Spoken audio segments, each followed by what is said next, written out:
The wellness industry, often cloaked in the language of health, nature, and self-empowerment, is quietly undermining public safety in ways that are not just dangerous, but potentially catastrophic. What was once regarded as fringe thinking, raw food diets for pets, anti-vaccine rhetoric, and distrust in regulatory science, is now reshaping the risk landscape for pandemics.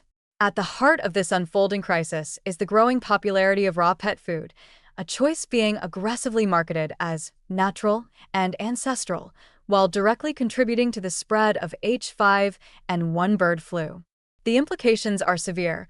Pets are dying, disease is spreading across species, and the wellness ideology is pushing humanity closer to the brink of another pandemic. The highly pathogenic avian influenza strain H5N1 has traditionally been a bird virus. That is no longer the case.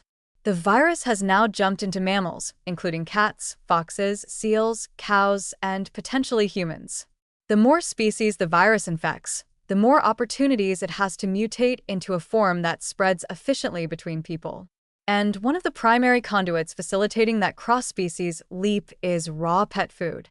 Products made from uncooked poultry or dairy, often marketed as superior health options by wellness influencers, have been directly linked to H5N1 infections in domestic cats, with mortality rates reaching as high as 50%. Despite this, the pet wellness industry continues to deny the science and push these products with no regard for the biological consequences. This isn't just a failure of the market. It's a failure of regulation and public policy. Recent cuts to the FDA Center for Veterinary Medicine, spearheaded by Health and Human Services Secretary Robert F. Kennedy Jr., have effectively disabled one of the few governmental bodies tasked with monitoring zoonotic diseases, inspecting pet food, and responding to veterinary health threats.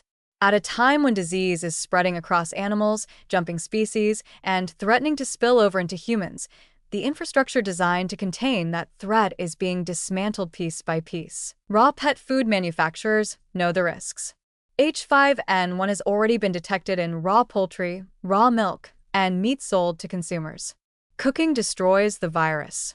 Pasteurization renders it harmless.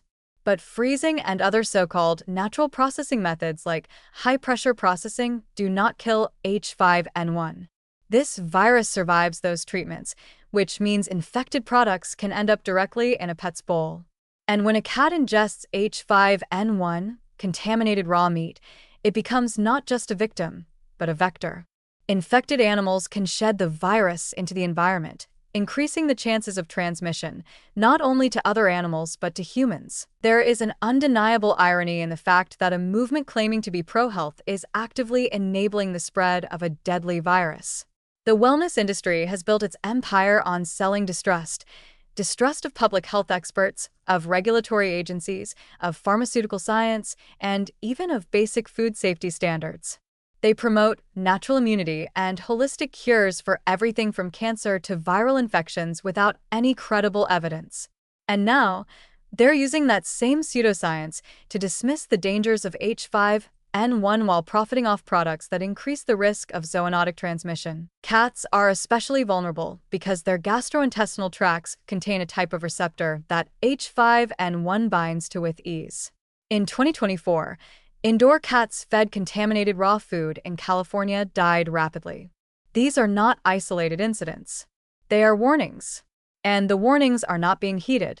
Instead of taking swift public health action, banning raw animal products during outbreaks, imposing mandatory pathogen testing on pet food, or enforcing strict labeling laws, the government is stepping back, leaving a regulatory vacuum that the wellness industry is only too eager to exploit. The danger here is not hypothetical. Influenza viruses are infamous for their ability to recombine and evolve.